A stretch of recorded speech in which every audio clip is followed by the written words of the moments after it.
911 call to assist AMR first responders and the Wichita West Fire Department for a suicidal subject and cut his wrist. The deputies that were getting on the scene, the first responders, Wichita West, were here pretty quickly, and they had staged down the road waiting for us to give a green light for them to come in. The deputies got in front of the residence. The individual was outside and they were met with gunfire. So the deputies backed up, obviously called for reinforcements. Other patrol deputies arrived on scene, set up a loose perimeter around it because he was shooting with an automatic rifle, AR-15 or AK-47, I think. The shots continue at the unit. Our deputies did return fire back toward him. Pressed him down to move to another location. You can't see it right now, but where the location is at, he's got a big adobe brick wall around the front. One side of the other side of it is open, maybe the houses or property on both sides. So he had a pretty good concealment element.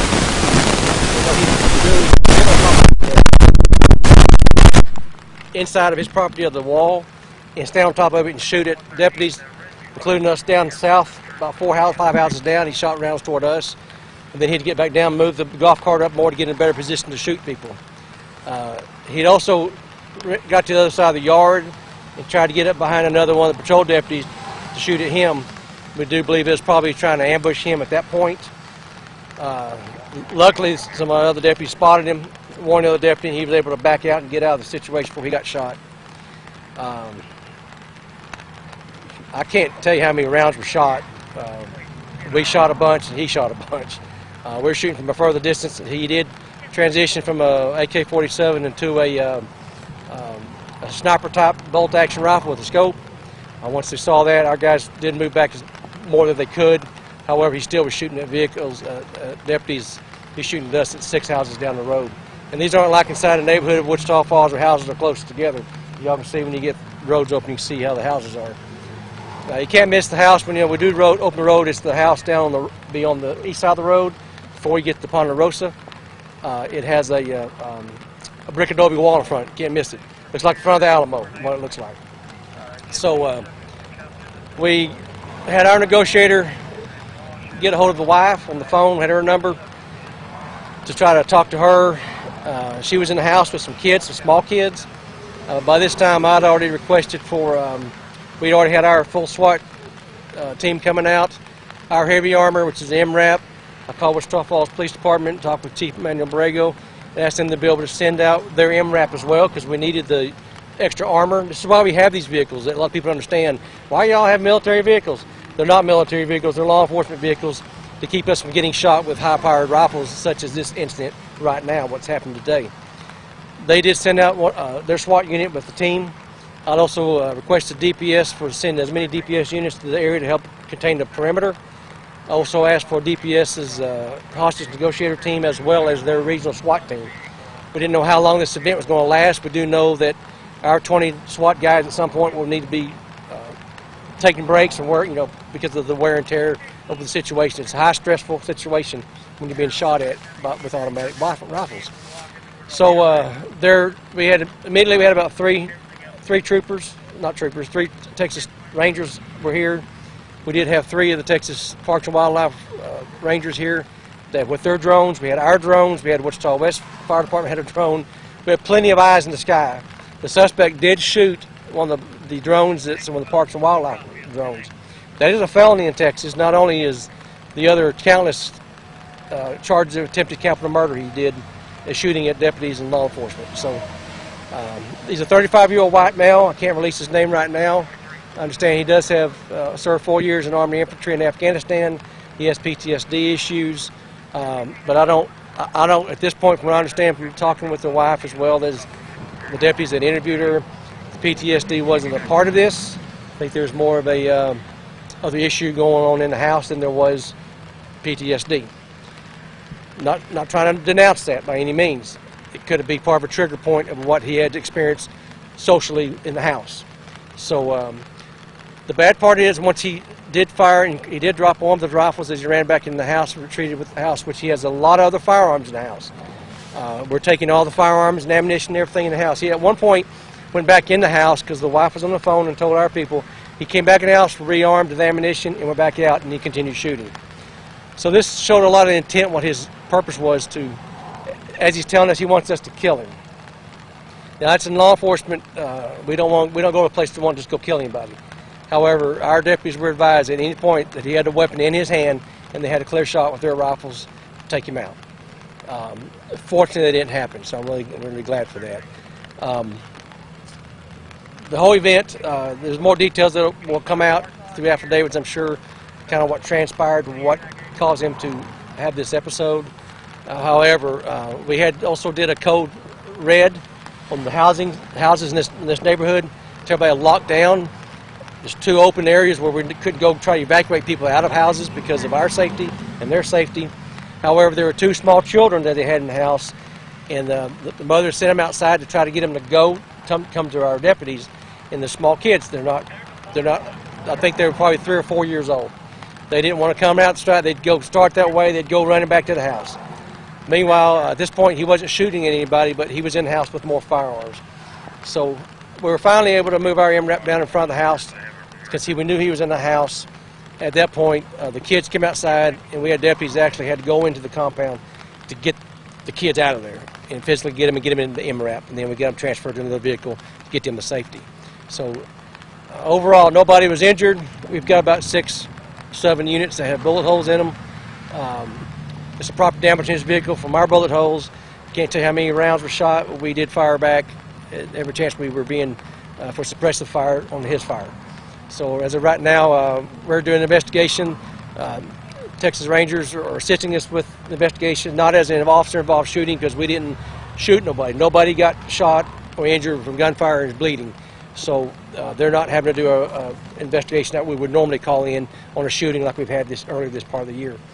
So DPS, Department of Public Safety, the Highway Patrol people, they're bringing out some of their cameras where they can do markings. We can actually do the lengths from brass to points of fire.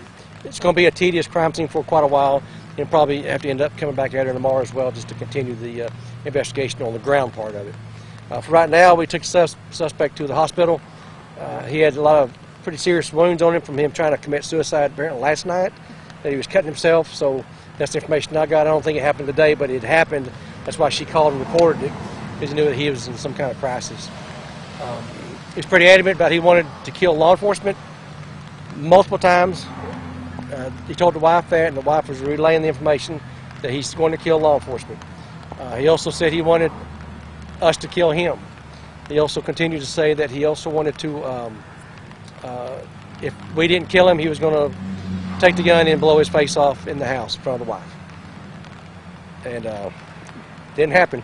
So we're standing in the rain talking about it right now, and I'm glad we're standing in the rain talking about it because it didn't happen the way it could have unfolded. Anybody got any questions? Multiple capital murder, attempted capital murder charges right now. I can't tell you the number yet because we have to do a head count on exactly how many deputies and SWAT guys we had out here that were in the line of fire. Was Archer County involved as one of the law enforcement agencies? We had Archer County coming here to block the traffic off coming out of Archer County down on the south end where it's Wells Road turns into Turkey Ranch Road at the county line. So we wanted them to assist down there and also assist and help on this end of it. Archer County also had Holiday Independent School District hold the kids up because this is a very busy school rich environment of people that buses come through here. So we're glad that they were able to do that for us and help them with us on that. They also had a drone in case we needed it as well. We didn't actually deploy their drone, but we still had to kept the road blocked totally. We had American AMR that was staged out here with our first responders. We had medics actually on a SWAT team with ours and the Texas DPS SWAT that was on scene in case he was shot. We could do immediate care, critical care on him to try to do what we could do to keep him alive. But fortunately, we didn't have to do all that. How many total kids were now? Was it just those 2? Just the 2. Were those his kids, or we don't know yet? But we didn't get that far yet. Okay. Yeah. We do know there's supposed to be a couple of other ones, but I think maybe the ex-wife lives on holiday or something, so Archer County was trying to determine whether they were over there, not here. So we did find out there's just these 2 small children that were here. Whose drone was damaged? Did you say was shot down? Texas Department of the game wardens. I'm sorry, the game wardens. And so it definitely took a round.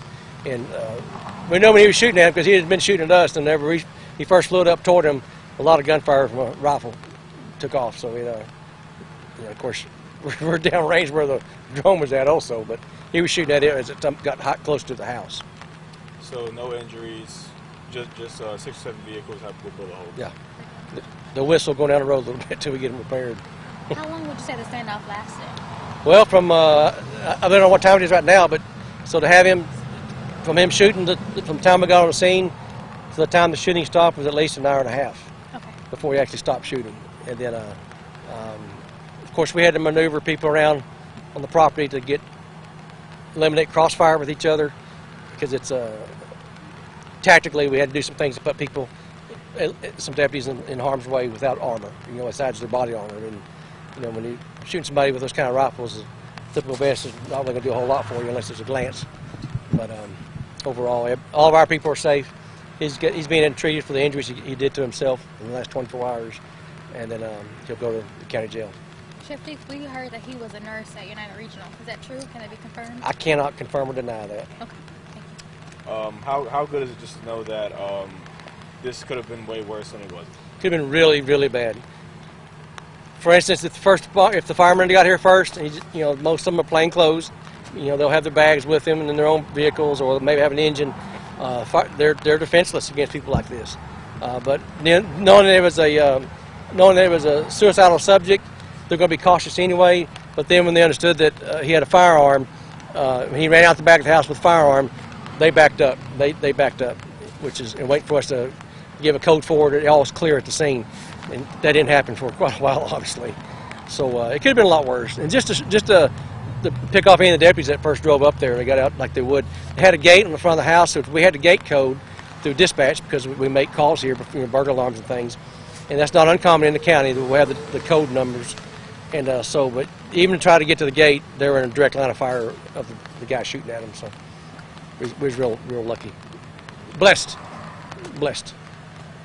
I don't have any other questions. All right. Thank you, Sheriff. As far as whether he's a nurse or not, like I said, I cannot confirm or deny, but you may have some people telling you something that may be accurate. You said 35. 35. Yeah. Thanks, Sheriff. Appreciate it. All right. What next? We'll talk about something else. The rain. What's with the weather? It's not hot. We're not sweating. Could be worse. That's it. But Everybody's safe. That's all that matters. all together is and I know y'all get sometimes frustrated with us, but obviously you understand that too because we don't want y'all picked off, get shot at because he had the rifle that believe it or not, he's standing on top of that golf cart. He was shooting straight down the road, and we don't know about any other damage to any other houses around there. And as a matter of fact, I need to ask y'all to tell the media, the people this, on the media, that if any of your houses look like they have bullet holes on it that come from that house direction, you need to make a report or call the sheriff's office so a deputy can come out so we can document it and get that information. Because we do know that there was one 2-story house across the street, about 2 houses to the northwest of his house, the shooter's house, and that one of our snipers was one to deploy in that house to use the second floor window as a shooting point. And he said he no more started to walk toward the house to see if they could use the room. A small child opened the window up. This is before the code red went out. So, he opened the blinds and looked out the window. So, this could have been a lot worse if he was just randomly shooting at anybody, but he was focusing on law enforcement today. Did he say why? He's saying a lot of things, and I don't want to repeat it to the news, but he's not happy with law enforcement. He's not happy in the house right now. He's not happy with a lot of things. And so I'm not sure what Just safe to say it. I think some social issues in the household. I think is what tipped it off. I know you said AK-47 ballistic sniper. What were the other rifles that were in this house? I didn't go in the house to look at that. We're going to seize everything. He's got 2 big gun safes full of firearms and ammunition. We're taking everything.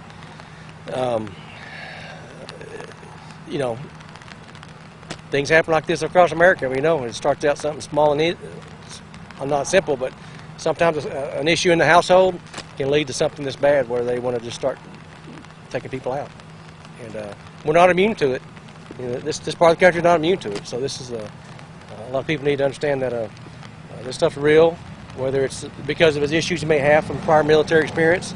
You know, I wish our federal government would do more for vets with PTSD. They should. That's my 2 cents opinion. But hopefully he'll get the right help. Legal side of this, he's got some serious charges he's going to have to look at. And it's sad, but you know, things happen. But everybody's going home. So would it be safe to say to start out as a suicide medical call that needed outside, that needed law enforcement agency assist? Attempted suicide. Attempted suicide. Okay, yes, sir.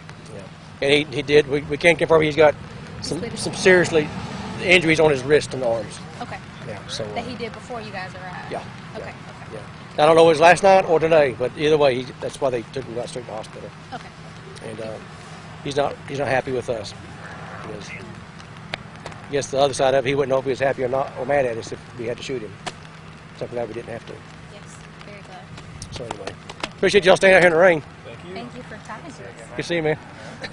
Yeah. I'll figure you're going to run down there and do some cartwheel for or something like that. All right. Nope. Thank you, Sheriff. Glad everything worked out for you guys on this. Yeah. Now we just keep a bad wreck from happening down here with people still the red and blues. They're going to think this is a bad intersection here. Bad intersection. This highway's bad. In fact, we had a guy got killed in front of the fire station last week. Yeah. Somebody crossed the line and didn't head on. All right, I'm gonna go back down there and see if it's raining more down there. Thank you, sir. All right. Later.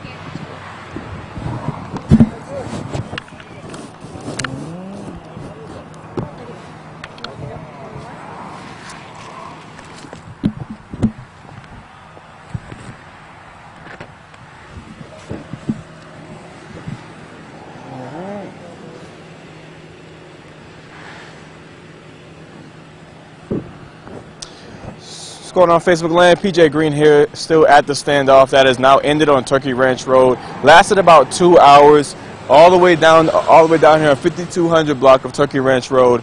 It happened around 1:45. It all started a man shooting outside with a bulletproof vest on, coming at a law enforcement officer saying that he wanted to die by cop, wanted to die by being killed by an officer or a deputy that would shoot him as he shot at them. He had a sniper rifle. He was also shooting with an AK-47.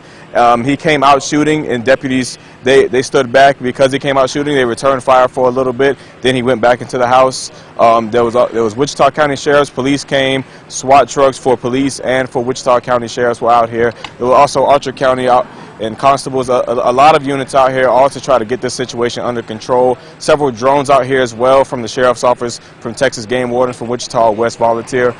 He actually was going outside and shooting at those drones, trying to shoot those down just to get at law enforcement. Now that happened for about an hour and a half. This standoff lasted. There were two young kids, believed to be about 3 or 4 years old. It's all from Sheriff David Duke. He's telling us all this information. They got those little kids out of there. They were all safe and sound. No one was injured. The suspect, he was taken into custody, and he has been taken to the hospital for injuries that they believe he sustained before they even got here. He has some injuries to his wrists that said that Sheriff Duke said it might have been a suicidal episode. He said that he was an Army veteran for about 4 years, was in Afghanistan in the Army, but he does have some PTSD issues. But he said that he believed that PTSD may not have contributed to this episode. He doesn't believe that it has contributed to this episode. So it may have been something going on in the house, maybe something going on. But thankfully, no one was harmed. Suspects taken to the hospital. No deputies, no law enforcement has been harmed as well. Just about 6 or 7 bullet holes in some deputies' cars. Gonna have a full recap tonight at 5, 6, and 10. So stick with us on Facebook, Texomashomepage.com, and live at 5, 6, and 10.